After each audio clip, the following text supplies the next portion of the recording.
কিছু জনের ক্যারেক্টার সেটা একদম উপর থেকে বানানো। কেন বলছি? সেটা হচ্ছে সিংঘাম মুভিটা দেখলেই বোঝা যায়। সেটা হচ্ছে সিংঘামের যে পার্ট তুমি দেখো, বা দৃশ্যম মুভিতে যেভাবে পুলিশকে ঘোল খাইয়ে দেওয়া সেটাও তুমি দেখো। মানে অজয় দেবগানের কথা বলছি। অজয় দেবগানকে কোনো সিরিয়াস বলো বা কোনো মারকাটারি মার্স কমার্শিয়াল মুভিতে ফেলে দাও, তাতেই দেখবে মাথা খেয়ে নেবে। এরকম একজন বলিউডের নামজাদা অ্যাক্টর হচ্ছে অজয় দেবগান। সেটা আর বলার অপেক্ষা রাখে না। তবে এবার যে মুভিটা হচ্ছে নিয়ে আসছে সেটা হচ্ছে রেড 2। হ্যাঁ, 2018 সালে রেড মুভিটা তোমরা যারা দেখেছো তারা এই রেড 2 ব্যাপারটা রিলেট করতে পারবে। এবারে যে মুভিটা এসছে তার অপোজিটে যে আছে, এটাকে বলে কাস্টিং। এরকম হওয়া উচিত। এমন একটা জিনিস থাকবে সিনেমার মধ্যে যেটা দেখতে যাওয়ার জন্য দর্শকের মধ্যে একটা এক্সাইটমেন্ট কাজ করবে। সেটা হচ্ছে এই মুভির ট্রেলারে পাওয়া গেছে।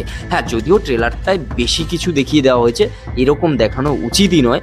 আমি এই বলিউড কবে বুঝবে যে একটা টিজার বা ট্রেলার বলো যেখানে এমন হুক ক্রিয়েট করা উচিত যেটা মানে একেবারে কি ঘাড় ধরে টেনে নিয়ে যাবে খিঁচে একদম সিনেমা হল পর্যন্ত।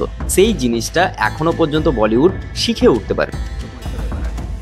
এবার কেন বলছি কাস্টিং, সেটা হচ্ছে রিতেশ দেশমুখ, যাকে আমরা ফুল টু কমেডিয়ান মানে ফুল টু কমেডি মুভিতে দেখেছি, যাকে আমরা সিরিয়াস মুভিতে দেখেছি, কিন্তু সিরিয়াস ভিলেন পলিটিশিয়ান মানে অজয় দেবগানের অপোজিটে এরকম একটা কম্বিনেশনে ভাবো।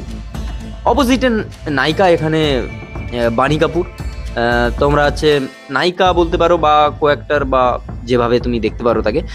কিন্তু এখানে এই যে ফেস অফটা যেটা হচ্ছে অজয় দেবগান আর রিতেশ দেশমুখের হবে, এটা কিন্তু ভাই জবরদস্ত। এটা লোকের মধ্যে না একটা এক্সাইটমেন্ট মানে নিয়ে আসবে। যেরকম খাদান মুভিতে দেব হঠাৎ তার অপোজিটে যিশুকে নিয়ে চলে এলো। এর আগে কিন্তু কেউ বাংলা সিনেমায় অপোজিটে আরো একজন এরকম মুখ যিশু সেনগুপ্তার মতো যে হচ্ছে ভিলেন হতে পারে, যে হচ্ছে নেগেটিভ ক্যারেক্টার প্লে করতে পারে, সেটাই হচ্ছে বলিউডে আরো একটা জিনিস। এগুলো কিন্তু সবকিছু সাউথ থেকে শেখা বলতে পারো। এটা সাউথ থেকে শেখাই ভাই। তারাই একমাত্র একটা বড় অ্যাক্টরকে আর একটা বড় অ্যাক্টরের সামনাসামনি নিয়ে চলে আসার যে ক্যালমাটা সেটা দেখিয়েছিল। এটা রেড 2 এই সিনেমায় এটাও একটা ভয়ঙ্কর জিনিস হতে চলেছে, যেটা একজন কমেডিয়ান, দুজনই কমেডিতে একেবারে মানে কি বলা যায় নিজের ঝান্ডা গেড়ে দিয়ে এসছে বলতে গেলে। এবার সে জায়গায় দাঁড়িয়ে দুজন ফেস অফ করবে সিরিয়াস অ্যাক্টিং নিয়ে।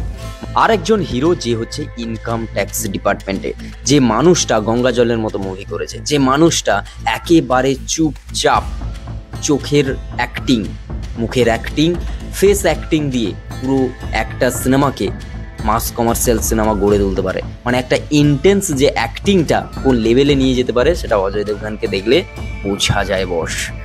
এবার এই সিনেমায় এই রিতেশ দেশমুখ আর অজয় দেবগানের ফেস অফটা দেখার আছে।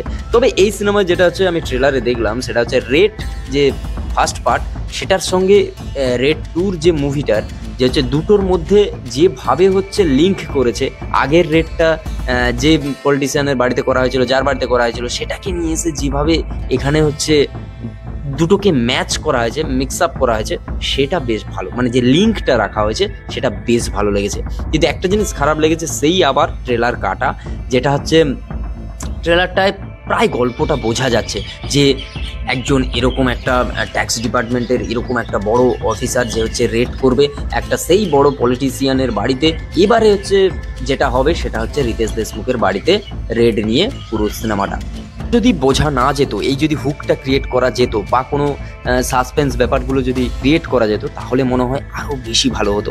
মানে ব্যাপারটা কীরকম বলো তো? ব্যাপারটা হচ্ছে এরকম হলো যে মানে দর্শক প্রায় জেনে গেল, নতুন কিছু হচ্ছে সেখানে এক্সপেক্ট করাটা মানে পাওয়াটা মানে সব জানা গল্পটাই দেখবে, এরকম একটা মনে হচ্ছে। গল্পটা জানা হয়ে গেল, কিভাবে এক্সিকিউট করা হয়েছে সেটা সিনেমা হলে গিয়ে দেখবে। এবার রেড 2 মতো এত ভালো একটা মানে কি বলা যায় মুভি, যেটা অজয় দেবগানের মুভি, যেটা হচ্ছে দৃশ্যমের মতো এরকম এক্সাইটমেন্ট নিয়ে সিনেমা হলে দেখতে যাওয়া বা হাইপ সেই লেভেলের ক্রিয়েট করা, যেটা কোথাও গিয়ে মনে হচ্ছে যেন একটু পড়ে গেছে হাইপটা। তবে এটা যদি ঠিকঠাক করে কাটা হতো, অ্যাটলিস্ট মনে হয় হাইপটা আরও বেশি উঠতো।